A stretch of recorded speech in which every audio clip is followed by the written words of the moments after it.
Hey there, and welcome to the Author's Edge, or welcome back. If you are new around here, I'm Allison Lane, and I'm so glad you're spending time figuring out how to market yourself as an author. Whether you're planning your first book and you want to get it out of your head and onto paper and into bookstores, or you're working on building your brand so that you can get your book into the world or find an agent or a publisher, or you're one of the OGs thinking, my eighth book is coming out. What do I do now? Everything is changing all the time in terms of marketing yourself. And it's my job to help you do the things that are streamlined and effective and focused and fun. Because this should be exciting and it shouldn't feel like a third or fourth job. Now, today is one of our shorty episodes. It's Q&A day, which is what I do every Thursday. And I'm tackling a question from a listener who writes about Jews fighting fascism. And they are wondering, should they name their website after that mission or use their own name instead? And since they're new to SEO, what's the best choice for getting discovered online? If you've ever wondered how your website name affects your search ranking, or if SEO is like a mystery to you, stick around. I'm going to break it down step by step. First, let me explain how you can ask me a question that I can answer on one of my Thursday episodes. If you scroll down to the episode description, at the very top, it says, send me a text. Click it and send me a text. That's all. And then ask me your question. And if you want, you can add your name so that I can address you by name. This person did not add their name, so I will not make up a name because that would be weird. Okay, so send me a text. I would love to answer your question. Also, just send me what it is that you're thinking about. It doesn't have to be a question, but what do you like? What do you want more of? It could just be a comment. Send me anything. I get your comments and your questions immediately, and it's nice because it drops it into my inbox, and it's like a nice hug from like other writers and word nerds and people doing good things in the world. All right, let's get back into it. How does your website name impact SEO? And should you go with a personal name or a mission-driven phrase? And if you're SEO illiterate, which most of us are, where do you even start? First, we have to start by defining SEO. This is search engine optimization.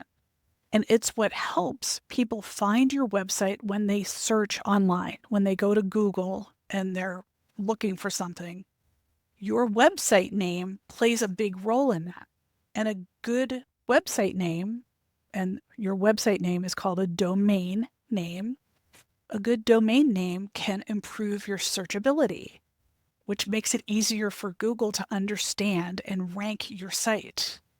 It enhances your credibility because a clear name builds trust with the people who are looking for it and trust with the search engines.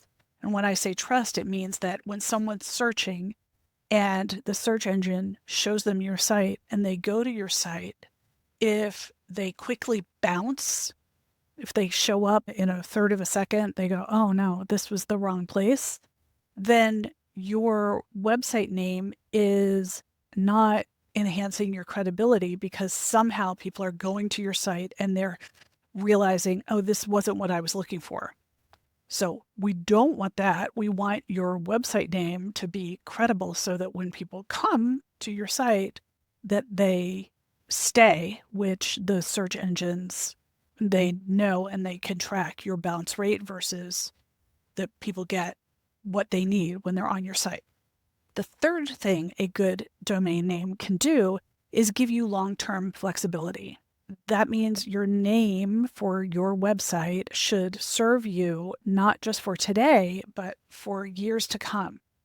Because let's face it, your going to be writing more and doing more and expanding or going deeper. So your website name should be able to flex with you. Okay, let's break this down. The key question about the SEO and searchability from this listener is, what should they name their site? Should they name it JewsFightingFascism.com? Maybe. If it's available, I would snap that up.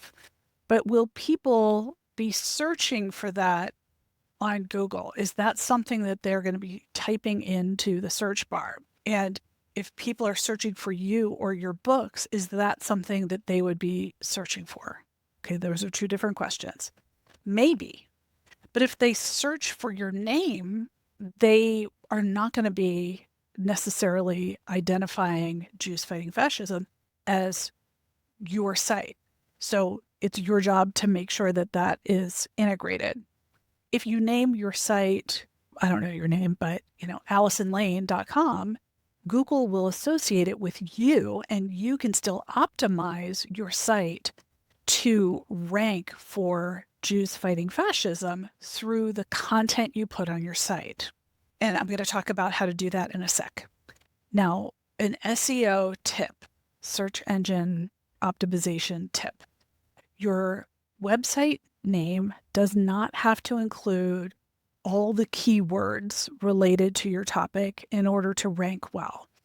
Google looks at the content on your site and the titles of each of the sections on your site or your pages and the descriptions of each page more than the URL itself. So more than AllisonLane.com, it looks at the content on my site. And P.S., that's not even the name of my website. It's lanelit.com, since AllisonLane.com was already taken. So if you want to go to my site, you can go there, or you can even search for my name and my website pops up because the content is related to the literary world and publishing. Now, the second point here is related to credibility and branding. When you use your own name as your website domain, it makes you easier to recognize, especially if you're an author. And you've got to think about how most public figures structure their websites. It's like a personal name or it's mission driven. It's one of the two. If you're an individual and you don't have like an organization or a business behind you, using your name makes sense because it connects to all your work, no matter what topics you cover in the future. You can still feature a phrase, like for this writer, Jews Fighting Fascism, you can still feature that as a tagline or a section or a subhead or blog pages on the site, and that will then flag that for Google, which then prioritizes your site and other sites, especially when it's really reacting to people asking for information, asking for sites that include these topics and these words. I'm not saying one or the other. I'm really saying this is up to you, but I seem to be leaning to your name and then weaving in your keywords, because the third point here that I want to make is that you want to be flexible for your future SEO growth, because the search engine optimization isn't just about your domain. It's about everything on your site. Your site should be structured to grow with you, and that means using a section or one web page that you can just put a blog and go deep into why I wrote this book, and then put, instead of this book, put the name of the book, or why I write about your topic, what brought me to this. And then for this writer, it would be why I write about Jews fighting fascism. And then you're using those words. The other thing you can do is use those words in a headline or metadata.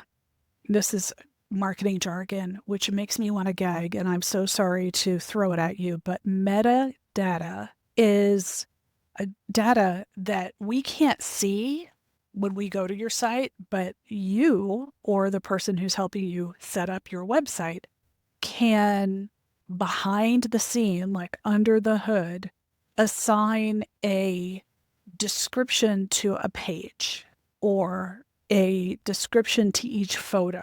And that's something that you should be doing. And if you don't know how to do that, I'm going to talk to you in a minute about how to do that and how to get it done and what I did when I needed to get it done. Because a couple of people told me inside of a month, like, you need to do X, Y, and Z. And I was like, holy crackers. Okay, I will get it done. You only need to tell me like 15,000 times and then I will do it. What I really want is for your website, which is the only platform you own. It is your owned media. It is the only thing you own, to be SEO friendly and to be flexible and to work for you, because you are going to continue to write other things. And also, maybe you'll write reviews of other people's books. Maybe you'll expand. Maybe you'll expand and add another topic. You don't know. Today, at least purchase the domain in your name, and then you can purchase other domains, other website names, and maybe you don't have a separate site. Whatever you do, do not create two different sites and then say, oh, I'll just connect to them. What you do is you create one site, and then all those other domain names think of as other doorways into your site. And we call them vanity URLs, which is whatever. It's like, a side door, but it still lands at your house. That's all, how I think of it.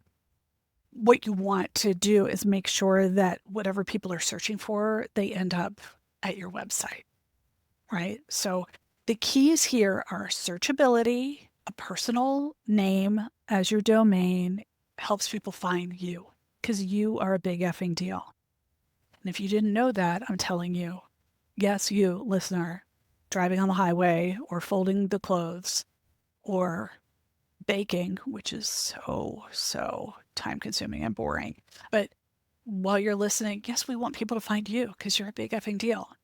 And the keywords in your content help the search engines understand what your focus is so that they offer your site up to the person who's looking for the solutions you provide or the insight you share or the experience you had, the historical view that you have cultivated. It also, in terms of credibility, using your name gives you long-term authority because you're you. And chances are, no matter what you're writing about today, you will end up writing about, talking about, representing 2 or 3 other topics that are tangential, but not exactly, one focus. So give yourself that flexibility, which is the third point. You can still optimize your site for any phrasing through content on the site, even if it's not the domain name. So if you're new to SEO, start simple. Choose a name that represents you and build from there. Like, I have lanelit.com, and a lot of people say, oh, buy all the book titles that you think you want to write. No, don't do that. All book titles change. So don't do that. It's a colossal waste of your time because your domain is just one part of the equation. What really matters is the content and the structure of your site. If you need help setting up your website or optimizing it for SEO, I am going to do a part 2 of this episode. So check out the next episode because I want to talk to you about how to set up your site so you don't blow a gasket and how to optimize for SEO without hiring a website marketing agency who will, try and sell you a Ferrari when you need a Yugo. I mean, seriously, this is so simple, and I want you to have some options because all of this should be easier and super straightforward. And I am here to make that happen. If you want my help and you want to work with me, go to lanelit.com and you'll see a how to work with me. You are welcome. I would love to work with you. And you can jump in my brand accelerator, which is about visibility. Author visibility is something that we need to zoom. So don't claw your way to being visible and discoverable. Don't plod and think, oh, I have to put 5 years into building my brand. Ugh. No, that is baloney. And we don't need to put in more time because you're a grown up and that's not the way things work anymore. Those are olden times ideas. So next week, I will talk to you about setting up your site and optimizing it for SEO. Just some hacks that you can use so that you don't claw your eyes out, because I really don't want that. Thanks for listening, and I will see you next time. Oh, and by the way, share this with someone who needs it, please. This should all be easier. And if we don't help each other, we're missing out on such a great opportunity to bring good things into the world, which is always a good idea. Okay, until next time.